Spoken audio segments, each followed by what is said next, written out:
এখন শুরু হয়েছে যে 10C কিনা পাকিস্তানের সাথে পারমাণবিক লেনদেন করা বা ডিল চুক্তি করা, যে বাংলাদেশ হামলা করলে মানে পাকিস্তানকে হামলা করা, পাকিস্তানকে হামলা করলে বাংলাদেশকে হামলা করা। এখন পার্শ্ববর্তী একটা দেশ আছে, খালি বিমান, কামান, রাফাল, S-400, তারপরে ব্রহ্মস ক্ষেপণাস্ত্র দিয়ে আমাকে ভয় দেখাইতেছে। ও ভাইয়ারা, খালি কেবল দখল করে ফেলাইব, মাইরা দিব।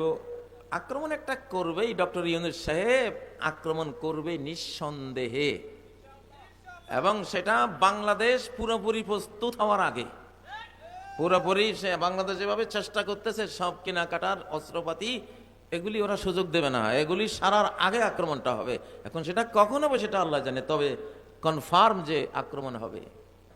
এখন শুরু হয়েছে যে 10C কিনা পাকিস্তানের সাথে পারমাণবিক লেনদেন করা বা ডিল চুক্তি করা, যে বাংলাদেশ হামলা করলে মানে পাকিস্তানকে হামলা করা, পাকিস্তানকে হামলা করলে বাংলাদেশকে হামলা করা, এগুলি এখন হবে বা হচ্ছে।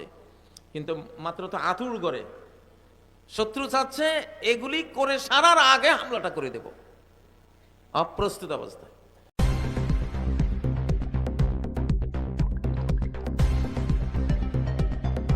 News Vision, Digital Multimedia.